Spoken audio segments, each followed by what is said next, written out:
Well, hello, good morning, and welcome to our latest Bristol Life Business Club, a discussion with several leading figures in the Bristol education sector, sponsored once more by Bevan Britain, and our thanks to them. We'll shortly be speaking with our disparate panel covering this sector, Charles Grier, Access Creative, Dave Crew at Weston College, Jenny Wilkes, Adult Learning, Bristol Adult Learning, and Rachael Tan, Tutor Doctor. We'll be discussing the effect of the pandemic on students, on teachers, and on teaching. What is new?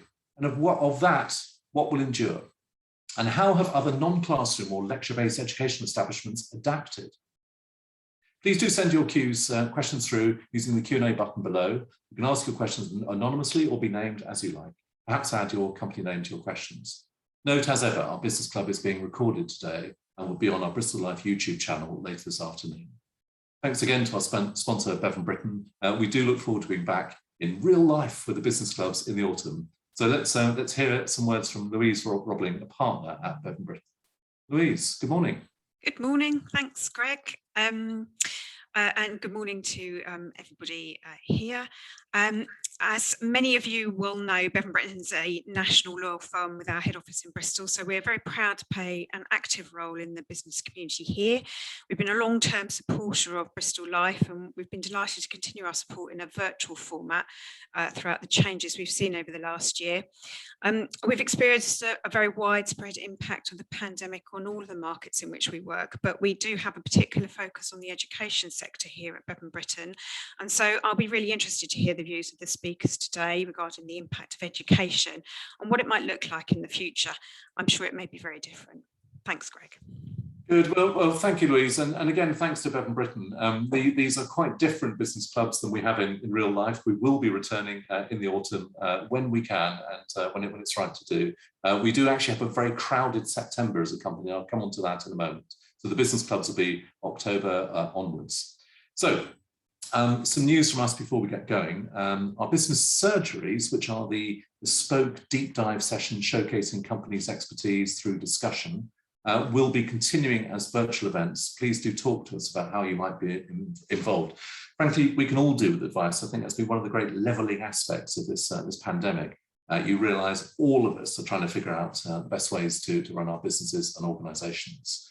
And of course, those business surgeries have the enduring value via the Bristol Life YouTube channel. It's been quite interesting how that sort of time-shifting element has cut in, and people are going back to the videos to hear great insights. As ever, business begins with a conversation, so perhaps let's talk.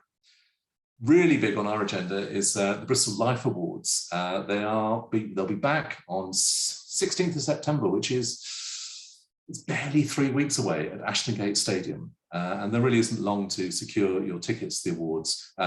If you're intending going, please do step forward, because the tickets now are quite limited, available by the website. And when they're gone, they're gone. It is just set. I mean, it's always we hope a very good event. But if anything, this year we think will be more emotional, more impactful, of actually people being together for the first big Bristol event since spring 2020. It's a chance to see hundreds of businesses, and old friends, new contacts, and for everyone just to come together to celebrate the very best of Bristol at this Uberglam event. And we will absolutely be highlighting the good that people do, because in the worst of times, many people have shown their best. And frankly, it was just humbling reading through so many of the nominations, which made it clear how strongly Bristol businesses and organisations have stepped forward. It is that chance to come together from the coolest of the indies to the largest of the local companies. And after this year of all years, it'll be just the best celebration of Bristol. And just to absolutely clarify, these are the postponed from spring 21 awards. And so for next year, we'll be back again in spring of 22. So if you're an ambitious company, maybe one seeking to rebuild the business pipeline, or you pivoted to a new service or whatever, or maybe just plain proud to be a leading Bristol company, please do consider sponsoring the Bristol Life Awards 22. Another big event this autumn for us is the Bristol Property Awards, November 12th at Ashton Gate. It's just a massive gathering of property and pro services companies, everyone in the value chain. And you can see a terrific array of sponsors. We're very grateful for our sponsors, the Bristol Property Awards. I think it's 4 sponsorships left, just hardly anything, basically. Tables and tickets for those are available on the website. It's the same sort of approach as previously, a daytime or lunchtime event, which comes into the afternoon, and then certain convivial business meetings into the late afternoon, early evening. Nominations, by the way, are open until the 21st of September, so there's a little while to go, but please do come forward for that. EntreConf. This was an event which, well, Bevan Britton, amongst others, did sponsor, which is great. This was our pretty successful inaugural entrepreneurs event, and following that, we're holding a special EntreConf dinner on October 11 at Avon Gorge Hotel from 7 p.m. Numbers, I mean, that one are particularly limited, so please do book via the website if you'd like to go. It'll feature networking with interesting entrepreneurs, a live interview and questions with a leading entrepreneurial figure, and of course an excellent dinner finishing around 10 o'clock. It'll be a great opportunity to meet fellow entrepreneurs, those who are providing services to them, and to continue those EntreConf conversations in a social setting. And we'll cover it in Bristol Live subsequently and on the EntreConf site. Looking at the site for powerful insights, provocations, dynamic business stimulation, please do see the talks on the entreconf.com site or our YouTube channel. We had particularly strong keynotes. The owner of TED, Chris Anderson, and Hyatt, Chief of Staff at Google, Dale Vince, idiosyncratic green entrepreneur and Ecotricity founder. They're all more prompts to learning, essentially, and that's pretty appropriate for today, where we can all learn. Last up, I mean, at the heart of all of this is Bristol Life. We are very, very proud to publish a magazine that celebrates the very best of this incredible city, and we're here to celebrate the good stuff. And it has been absolutely wonderful, the amount of support we've had, and the joy that we found in exploring and celebrating the greatness of Bristol. So thank you ever so much. Okay, let's do this. Let's bring forward our educational panel speakers. First up, we'll be hearing from Charlie Grier, Engagement Coordinator, Access Creative College, Bristol. There we go. Charlie, how are you this morning? Very good, thank you, Greg. Good. Just as a quick scene setter, for those who perhaps may not know full detail, at 26th academic year, Access Creative College, ACC, serves more than 2,000 learners across 8 UK centres. And you've got some great names on your roster. Your alumni includes some of these huge names of music, Ed Sheeran, Rita Ora, Jess Glynn, and you broaden your offer further into other areas, gamers, photographers, media, and so on. So tell us, Charlie, during this pandemic, you've opened this £5 million, 12,000 square foot campus in the centre of Bristol. How has that gone, given the timing? Obviously not the ideal timing. We've had this in planning for quite a few years now. We took over the original space 2 years ago, and we're planning to do this a little bit later. So for context, as of September, we'll be featuring in the old Beer Keller building. All that space will be changed into music studios, production bods, lots of classrooms, media suites, art rooms, that kind of stuff. But yeah, like you said, we've been delivering creative education for 26 years. That was solely music for, I believe, 25. In the last 5 years, we've had a games design, media, events courses, and this year, creative computing too. So it's a bit of a conceptual question, where does creativity stop? Clearly, by sector, one can imagine, music, arts, as you've described, creative computing and so on. What might you not do, or might you be doing in the coming weeks, months, and so on? That's a big question. We're reactive, so we try and build all of our courses around each other. So the thinking around introducing creative computing, like coding would be, we use music production softwares, media softwares like Photoshop, for example. We want to feed the next generation that might make those softwares. And by feeding that industry as well, we're also helping our industries with games design, media, music, technology, that kind of stuff. So yeah, we're going to look to try and feed the next generation. Where does it stop? I do not know. We like I said, we like to pair up all our courses so they all work together. That could include fashion, because we do photography, etc.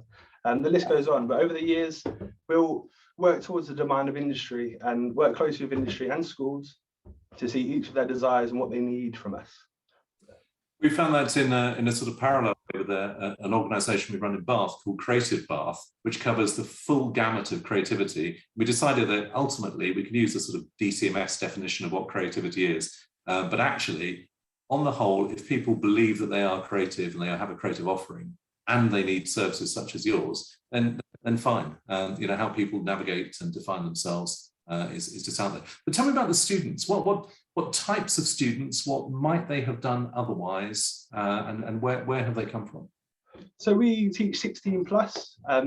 So that is plus, and that could be all from any backgrounds, but what we all have in common is passion and drive and enthusiasm for whatever their subject might be. People come to us because they might want to be surrounded by other creatives, even if they're not in the same course as you, they are doing something creative. So everyone in the lunchroom can collaborate in some way. So people generally might want to come to us if they do want to go to university and continue with that kind of stuff, but B, if they are more wanting to go straight into industry from us. We've got about a 50-50 split of who goes to university and who goes straight to industry. So for us, generally, it's people that know exactly what they want to do, and they want to get on that path and go forward. That being said, we do teach transferable skills. So just because somebody teaches game design with us for level 3 doesn't mean they can't continue to do something else a little bit later. How much, and again, it's perhaps a little bit conceptual, but how much of your teaching is to foster that passion, and how much the teaching is to enable a career path? We have put a huge emphasis on career paths over the last few years. Going forward next year, we've recognised that a lot of people that leave our college don't necessarily straight away go into the jobs that they desire later. So they might do something in retail, etc. beforehand. So looking at that and looking at that need, we're going to start teaching people more skills that are able to use in those kind of jobs that they'll get before they get their main aim job, which will come in a little bit later. So yeah, as well as work experience at things like festivals, music studios, that kind of stuff, we're trying to teach them more transferable skills that they can take into their first few jobs too, as well as giving them an eye into the industry they want to go into. So tell us what has been, rather than everything, what has been different about the teaching and the experience compared with when it was perhaps first greenlit as a project? So do you mean generally pandemic and pre-pandemic? So the main difference has been the inability to use our practical spaces, which is obviously a huge selling point and a huge reason people come to us is to use our equipment and facilities. That being said, we have managed to get equipment out to students that did not have the facilities, so max to media students and to music production students, games computers to games students, that kind of thing. And that also enabled us to keep contact with those students, which is really, really beneficial for us. From a pastoral and safeguarding point of view, also helping get through the course. And how has it been for the tutors? For us, we've always worked within Google Drive or like a similar kind of software. So everything's always been very accessible. It's just been a bit more planned than normal, which, yeah, would be their favorite thing. They've done really, really well. And the nature of our courses as well has allowed us to be able to teach things online quite quickly, as long as we were able to get the softwares to the students. As soon as we got over that hurdle, it was fine for our tutors. But yeah, the initial hurdle, like I said, just getting the equipment to the students. It was really easy for our tutors with their skills and their experience to adapt to an online learning.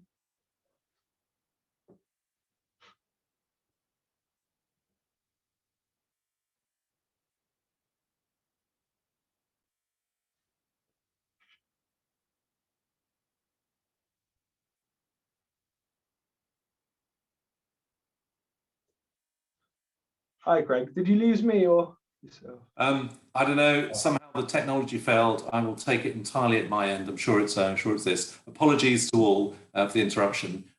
Charlie, I'm not sure if you'd responded to the point in detail, but I was asking about how it's been for the tutors, rapid adaptation, presumably. Yeah, rapid adaptation, due to their skills and the kind of things they teach and the softwares we teach, is quite easy for with screen sharing. And yeah, a lot of pre-planning, they were able to switch quite quickly. Like I said, the main hurdle was us getting the equipment and the facilities to people so they were able to. And not everyone has a computer at home that can run a games design software, for example. So yeah, that was the biggest hurdle. Once that was over, it was quite easy for our tutors to change over. Timetabling, when people were returning, completely different story. We managed to adapt by doing a striped timetable. Started off with 50% of the students in, with 50% of the students at home. For one lesson, they swap over the next week, and we gradually reduced that as we went on. So yeah, adapting as all the way through the pandemic, essentially. Yeah, adapting is the old school term for pivoting, I think, but which we've all been doing, including when the technology briefly fails, like just now. So, Charlie, for now, if I could ask you to pop off camera, and we'll call you back again for the panel session, and thank you.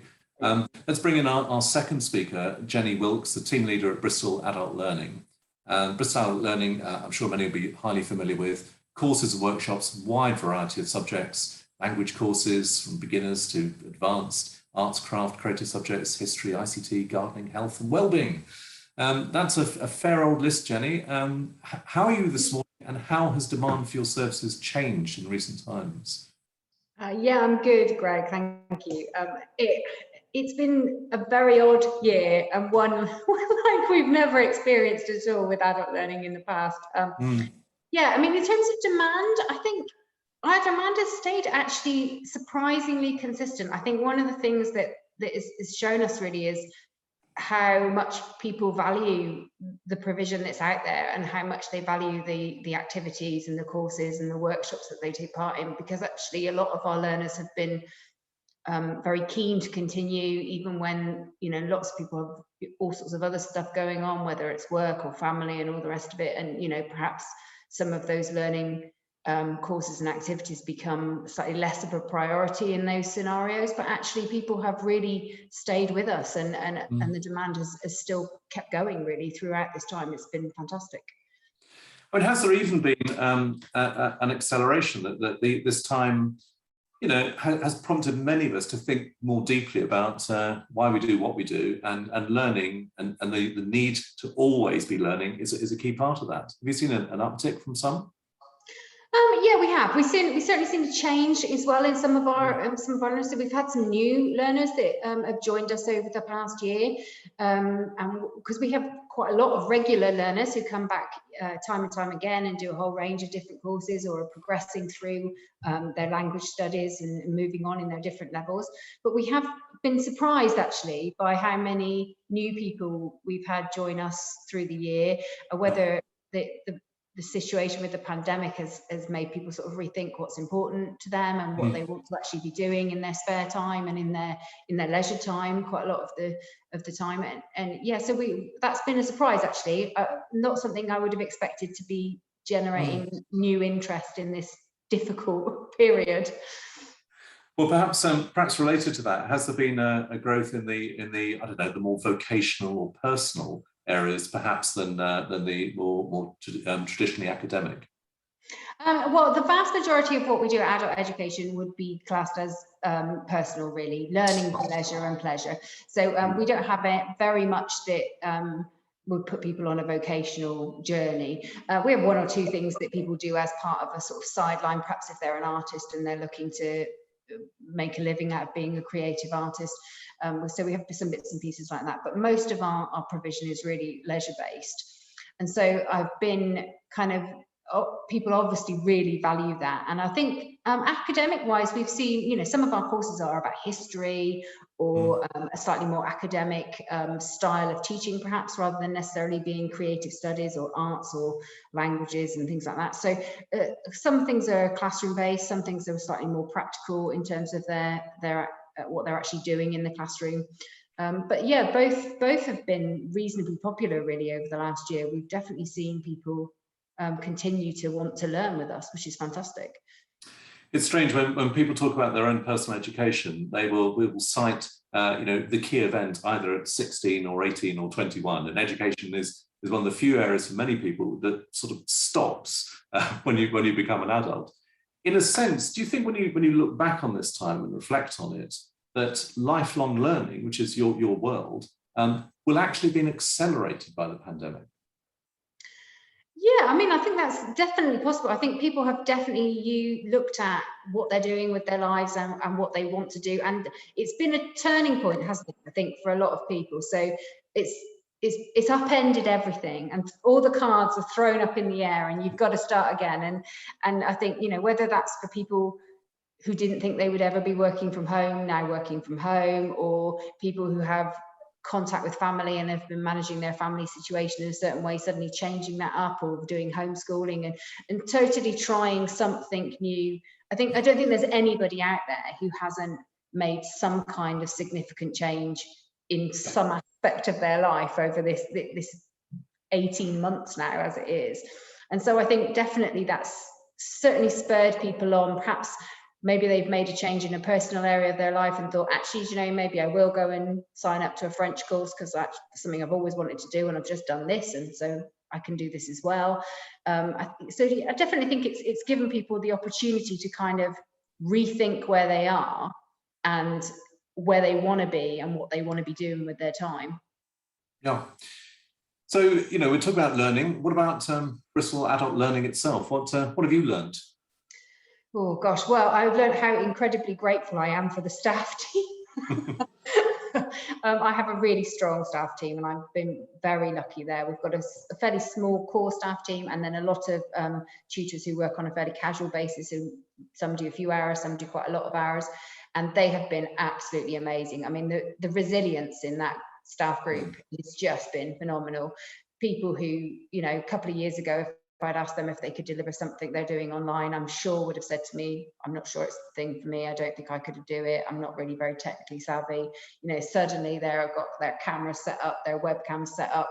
They're on WhatsApp groups talking to learners about what they're doing. And they have just absolutely turned around their delivery in sort of quick, smart time. And that has been really phenomenal. So I think, you know, we definitely learned how incredible the resource of the staffing team is. I mean, that's certainly something that is well and truly learned. And I think the other thing is we've learned how much our learners appreciate the courses that they're doing and how important they are to them, because we do have quite a lot of, you know, on some of our courses we have quite a lot of older learners who are maybe not quite so savvy with technology, or certainly would say they're not so savvy with technology, who have, because they've wanted to do it and they've wanted to continue to do that class on a Friday afternoon or a Thursday evening, and they've wanted to continue to learn and continue to socialize and meet those people and have those friendship groups, they have done it. They have found that way, and that desire to still be part of that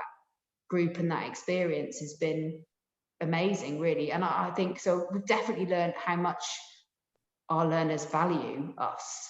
Yeah, and other education providers. I mean, not just us, but education in general. Yeah, it's I mean, a number of areas have risen up the scale, whether it's health, of course, well-being slightly differently, but certainly education. And I wondered from an overall team point of view, are you looking for other tutors currently? We're always happy to take interest from people. I mean, obviously we would look at our current tutor group, and if we've got capacity to take on people in certain areas, and if we think there's a demand for those courses, then yeah, we're always happy for people to send us their expression of interest if they're interested in teaching for us. That's great. Well, there's a prompt. Anyone watching, anyone with interesting like-minded people and so on, I would imagine it must be incredibly rewarding to see change happening live through tutoring of adults who perhaps haven't been in formal education in some years. So good for you. But for now, Jenny, if it asks you to pop away, as it were. Sorry. Okay. Yeah, pop away. There you go. And let's have Dave Crew, Head of Business Growth and Employer Partnerships at Weston College, a familiar figure on the circuit. Dave, how are you this morning? Yeah, I'm good, thank you, Greg. Thanks for having me. Yeah, so I mean, again, Weston is extremely known, but your figures are sort of quite remarkable in terms of reach, supporting over 30,000 learners to gain new qualifications or to upskill, develop their expertise, and preparing them for the next stage. That's anything from learning all the way through to master's degree and new qualifications. Give us an idea a little bit more about the scale and what you have been able to do and how it has changed in recent times. Yes, so in terms of the scale, Greg, the Weston's now one of the largest further and higher education colleges in the UK, and as you mentioned, that 30,000 annual course enrolments is quite a diverse business, I'd say, as well, because we also deliver education in 19 prisons across the south of England. Offender learning, dealing with school leavers that come through to us from secondary school. And also we do have a lot of learners that study with us with special education needs and disabilities. So we're a SEND Centre of Excellence. So being such a diverse business has been an interesting 18 months, as you'd imagine. So we had to respond quite quickly. So we did convert the whole college online within 48 hours back in March. And but we did reopen our facilities in the summer last year. We have been open and operational, fully operational, since September. So it's been a year of adapting and trying to innovate, but most of all, just support those who need our support. How has that opening been? You know, for everyone, the interruptions of having to isolate, of you know, being pinged in the days when the app was more active than it is now. It must have been very disruptive, both for those being taught, but also for the teaching cohort themselves. Yeah, I think logistically very challenging, but we couldn't wait to get back open in September, so the reward was definitely there. I think we had to get our main 16 to 19-year-old cohort back in buildings in September. We had to do 15,000 COVID tests within a couple of days just to get them through the door. So that obviously presents quite a lot of challenges on staff, but you know, you can't. Although online learning will always be part of our provision moving forward. You know, we're a technical skills college. We're training trainee nurses and engineers in the future, and hairdressers, etc. So that face-to-face technical skills training is absolutely vital. So we couldn't wait to get back open. But I think it's fair to say it's definitely created additional demands on people who are already stretched. And in terms of the provision of courses and skill training and so on, is it broader now, and has the pandemic to any extent enabled you to be broader, or is it essentially the same offering as before?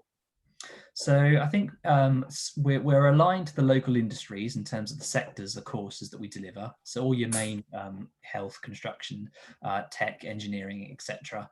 I think that we've seen a real surge in adult learning. I think Jenny made a great point earlier. This period's definitely made people think about where they are in life and what they wanted to do.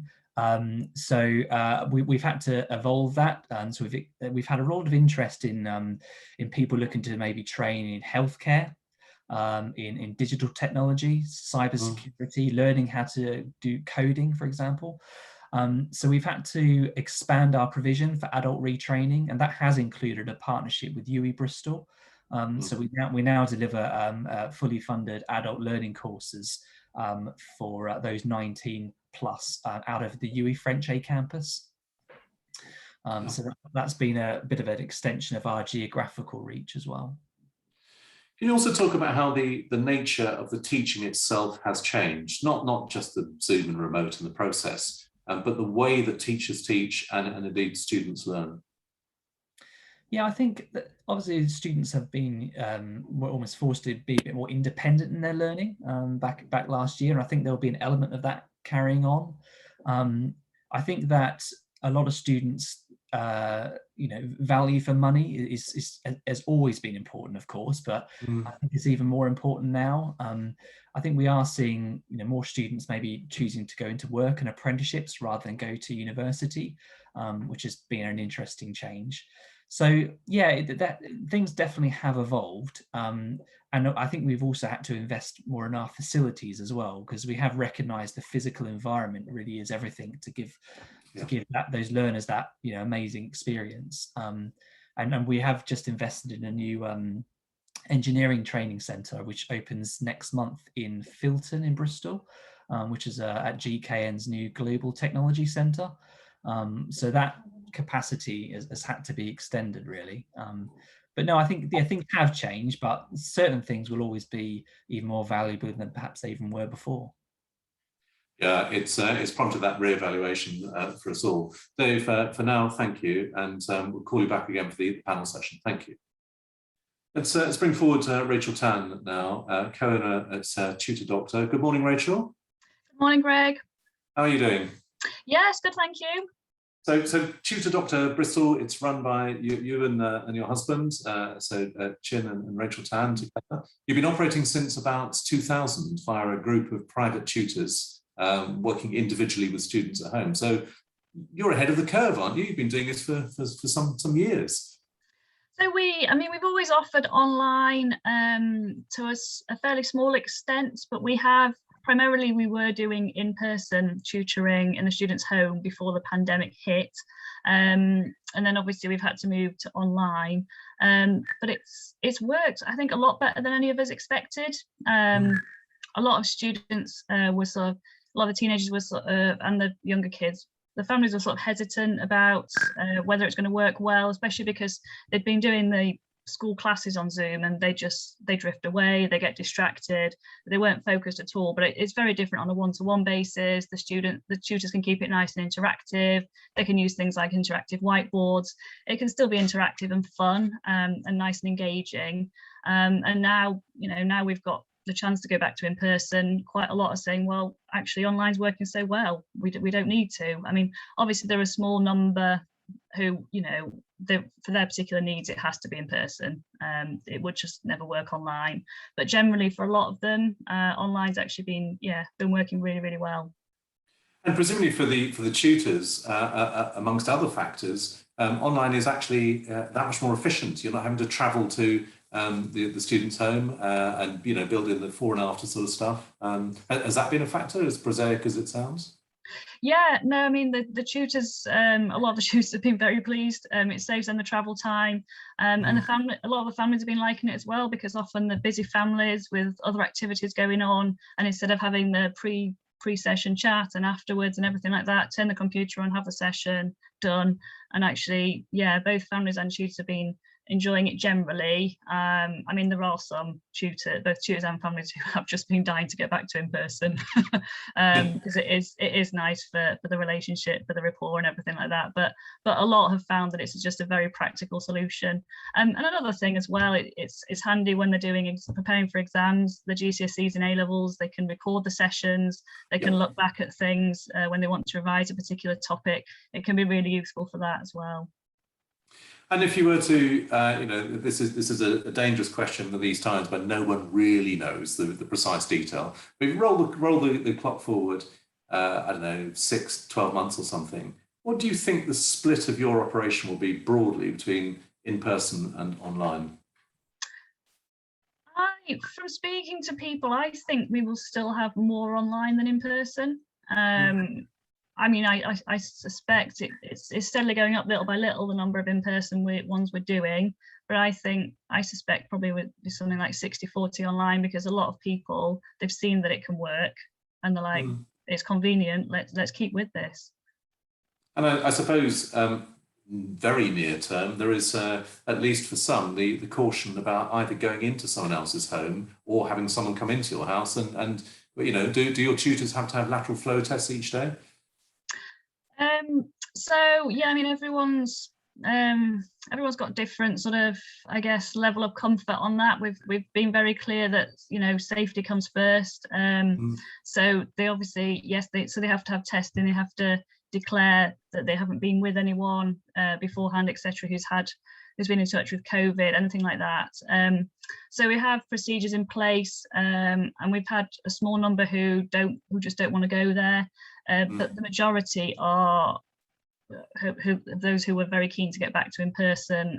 They have been keen to get back to it, and as long as we've got our procedures in place and we've got masks, and just making sure that they report if anything happens, if anything at all, if there's any slight doubt, it's always like it won't happen. But it's been working well. We so far haven't had any incidences of it.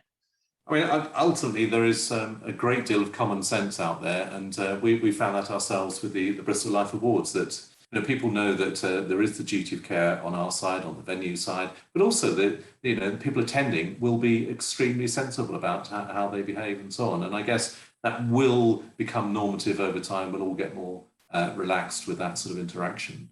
But tell me this, let's take you back in time to the very beginning of your business. When you were doing your first remote learning exercises in those, millennial times, what was it? Skype, video conferencing? What was it like?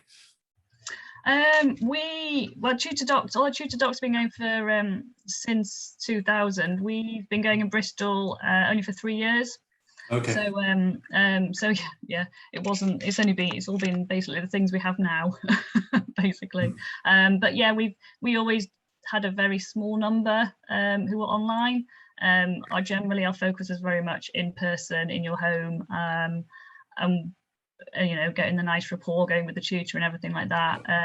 But then, yeah, I think it surprised all of us at just how well it has worked when we've gone on to, so they're using Zoom, Skype, Teams, whatever they're most comfortable with, basically. Yeah, and for you as an organisation, is your bigger challenge getting more students or getting more tutors?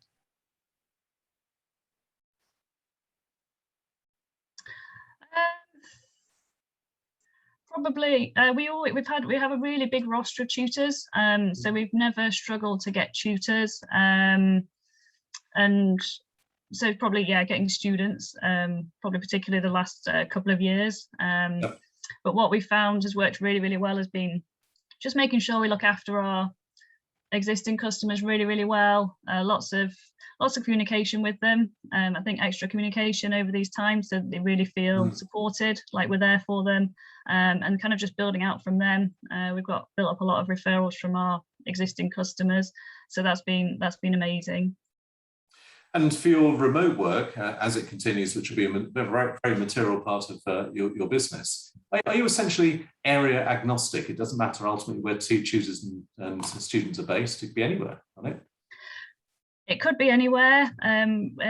It's a franchise company, so we have just the Bristol area, so we can sort of cover Bristol and surrounds. There's no one near us at the moment, so we have had students from I guess, yeah, in the areas around Bristol, and it doesn't matter at all. It's very easy on that front. We can just literally just pick the best fit tutor without thinking about location as well. So that's been working really well.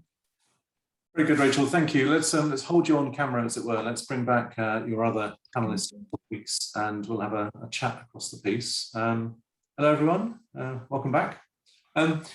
Now, I mean, clearly, none of us would have wished this pandemic, absolutely, of course. But what have been the positives that you've seen for teaching and for the taught? Dave, perhaps you might like to start on this one. I think for me, a couple of things stand out. I think innovation has been really good to see. I think that, you know, a lot of the things that have happened in the past year have happened at pace, which hasn't been easy, but I think the staff and all the education providers across the region, including Weston, have really looked at how they can innovate and offer a really different student experience. So that's the first thing I'd say. I think the second thing I'd say, Greg, is that obviously as a technical training college, it's alignment to industry, and Charlie picked up on that earlier as well. You know, we've got a lot of industry buy-in for our courses. We've got 50 plus employers that are going to now sponsor our school leaver training courses from September. That hadn't been in place before COVID. So, you know, year 11s coming in September will now get interaction with all these amazing businesses. So, yeah, I think innovation and alignment to industry are the two things that stick out for me. Yes, and the others, you know, seize the positives, they always say. Which positives have you seen? For myself, working for a national college, just us working together a lot more. People that share my job in different cities, we wouldn't really talk to each other much, maybe once a year. But this has really brought us together, a couple of meetings a week, sharing practices. Feel a lot closer to my staff, the staff I work with, sorry.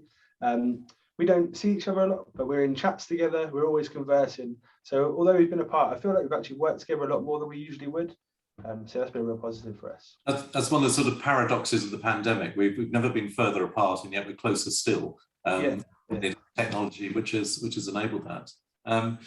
I think we've really been tested by our, you know, we're all working in education and all working in learning environments, and boy, have we had to learn this year.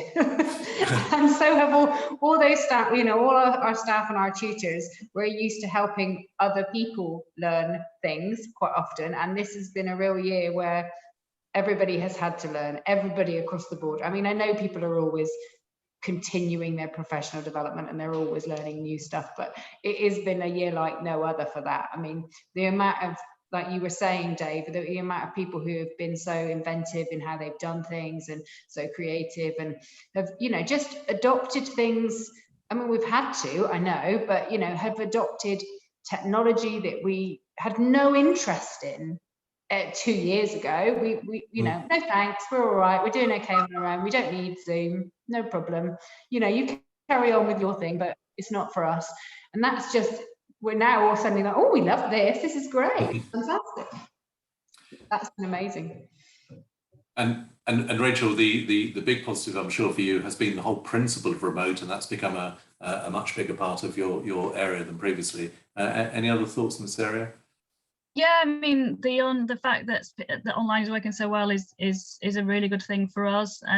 Apart from that, I think for us it's been a chance to have a bit of a reset, take some time to think about what are the most important things we should be doing.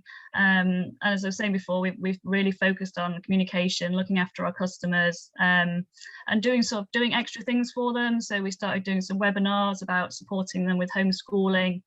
We're doing some webinars now about mental health for teenagers, because unfortunately that's been sort of a big effect of the pandemic, that's got a lot worse. A lot of them are suffering with anxiety, so we've sort of been doing webinars just to support parents with, you know, how can they best support their child, what strategies can they use, things like that.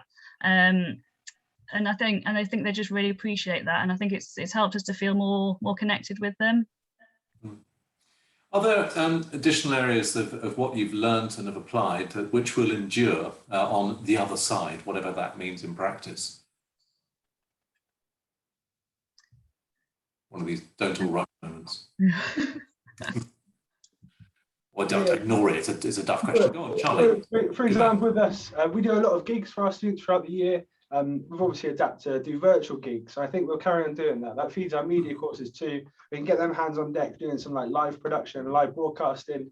So I think we'll mirror that, and whenever we do a gig, we'll probably do a virtual version as well to spread it far and wide.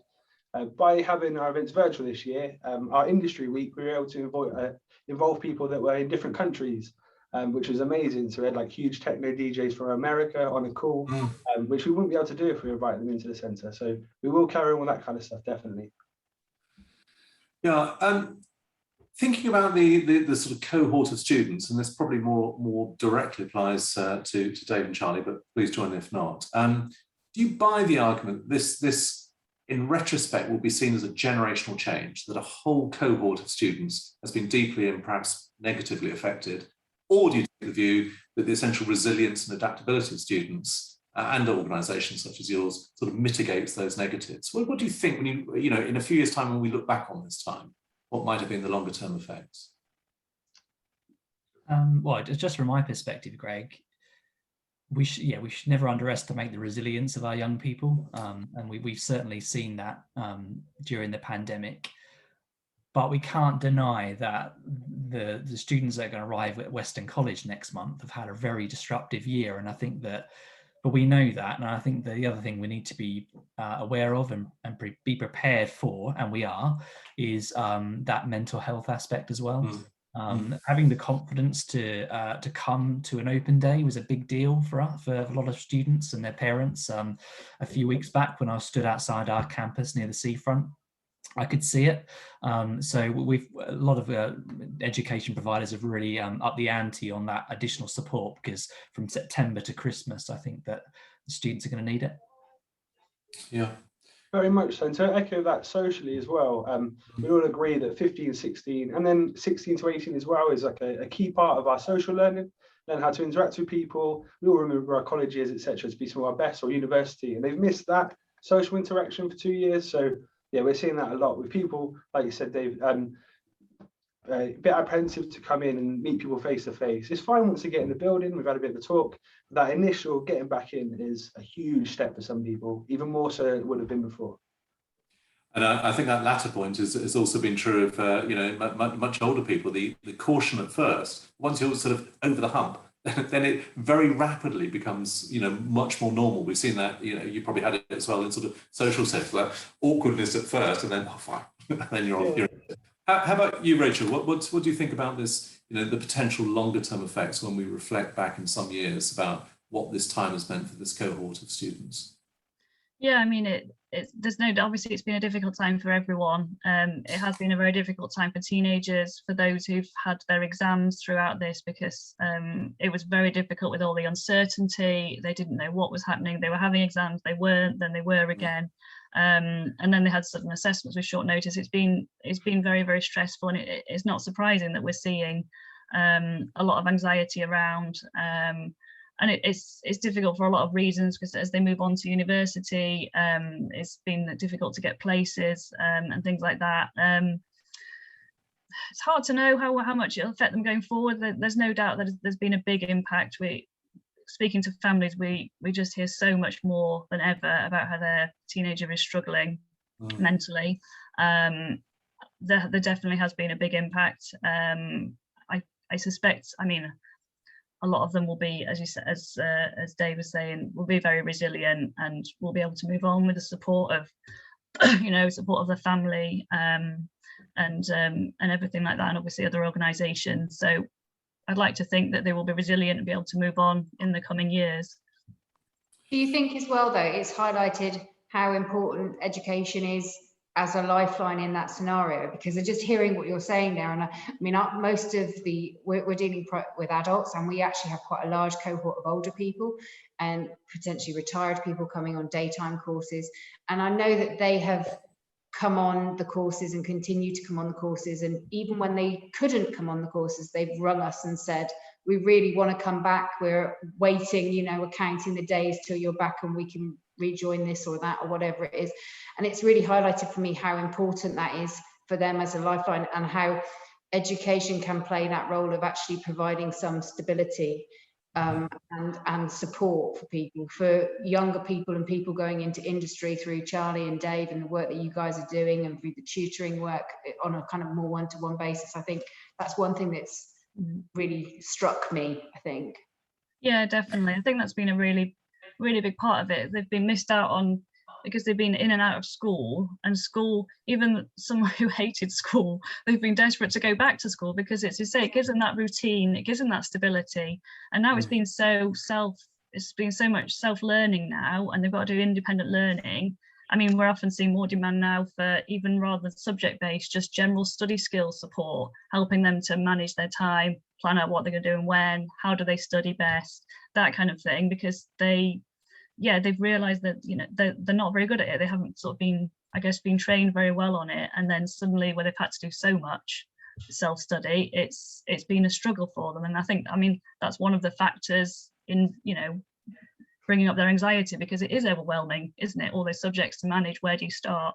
It can be overwhelming for them. Yeah, definitely. I think stability is a big part of it. Well, you never know that longer term, it may be that the sort of deleterious effect, which it has been for the majority of this period for 15 to 21-year-olds or more, it may be their view of education is quite different when they get into their 30s and 40s, and the whole sense of wanting / needing to learn because of this experience. It's your point about self-teaching almost, and having to self-learn perhaps. Who knows? Far too early to tell. We've got a question externally. Do you think that employers, and perhaps initially it's for you, Dave, do you think that employers will look at recent graduates or recent school leavers differently? What can students do to make themselves stand out to employers during this time? Will they look at them differently? I think they will have some sympathy with what they've gone through. But at the same time, I think that the expectations are still there. What can students do differently? I think being visible, that comes back to the confidence they get from being in the education space. We put a lot of our students out on 45-day industry placements alongside their course. So basically that's a 45-day interview for employers, and they often take them on after that. So I think using that first period in their education, in the next phase of their education, to really get job ready and skills ready, outside of the technical skills, I think is really important. But yeah, I think maybe perhaps employers will look at them differently. But if there's anything I am hearing from employers, is there's massive skills crisis at the moment. So they need the next generation of talent coming through to their companies. So those that step forward and will engage will definitely benefit. Yeah. Let's come on to, you've touched on this. Sorry, Charlie, were you going to comment on that? No, I was just going to echo David's point a bit with things like T levels and a 45-day work experience, or just any opportunity that comes up. Just be a yes person and have those experiences to go away. And the more things you can do now, when you start applying for jobs in the next 6 months or so, it's going to make it a lot easier, and you're going to be more well versed and ready to work. Rachael, you touched on exams. I'd just like to broaden the point. Clearly, there has been widespread criticism of the exam approach in 2019 and again in 2020. Hang on, I got my years wrong. 20 and 21, apologies. Time compresses and extends. The first featured sort of lurching and lack of decision-making, lack of clarity, and the second had, at least in the eyes of some, had significant grade inflation issues. What do you each wish might have been done differently? And I'm talking more from less from your organisation's point of view, because that isn't the line. It's more from a national point of view about how the exam process might have been handled, or was it handled, in the circumstances about as well as it might have been? Clarity. I think that's the only word. Clarity close to the time of it happening. That would be the main thing. Just communication of how it was all going to happen. From my point of view was hard to deal with for a lot of the guys. Yeah, I think that's the biggest issue was they took so long to make a decision, and the anxiety levels in the meantime are rising because they just don't know what's happening, if they're having exams or what. It took months. So the biggest thing was make a decision quickly and stick to it. I think would have been better. In terms of what they actually did, so some families think it was brilliant and others think it was terrible because it favours some over others, like I suppose like any system does. The exam system favours certain types of students, and others probably should do better than they do in exams. So some of them were quite pleased with this system, and at the same time, for some who maybe, for example, they have ADHD, or maybe they're just not very good in a classroom setting, and the teacher has got a certain impression of them, and then they've done disappointingly badly. So the way it was handled, it's hard to say. I think ideally it would have been better to perhaps have a bit more consistency and perhaps make a decision, and yes, have some kind of test similar to what we normally have the exams, but obviously they would have to then just either remove some of the content, factor in the fact that they had missed a lot of school, and move the grade boundaries accordingly. I'm not sure the teacher assessment thing was it favours some more than others, let's say, which is not ideal, although to be honest any system does favour some students over others. But yeah, I think the main thing was clarity, as Charlie said. On the perhaps simplistic perspective, it did appear to favour private schools over state schools. The rate of growth was significantly higher in private schools than state. I don't know if you'd care to comment on that, or if that is just a sort of mathematical outcome as distinct from some sort of cultural or value-based outcome.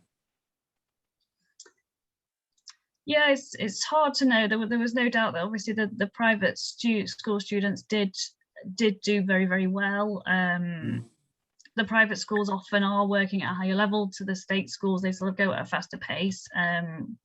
Whether it was just, it's hard to know what the trouble is, because it was so vague from the government. It was basically schools do what you want to do, more or less. So it was it's hard to be clear on exactly what each school did. So it's hard to sort of compare, I guess. But they certainly did do very well. I mean, it's the same. It was last year as well. Some very, very bright students in state schools, in more sort of, I guess, deprived areas, didn't do very well at all, which didn't seem right. So it's hard to tell really, because it was such a piecemeal schools, each school doing different things. It's hard to compare, I think. It's also, and it comes on to the employer question, it's quite hard or rather it's harder for employers to assess to the extent they're assessing on an academic performance this particular year because of that grade inflation. So I'd like to come to this point about, take the wider point about students. They haven't had quite the same work placements and experiences they would otherwise have had. What can employers do to help to go above and beyond? Before help, I think the assessing part, if someone would like to contest their grades, for example, I think an employer could do key skills-based examinations to identify people's skills for those kind of roles.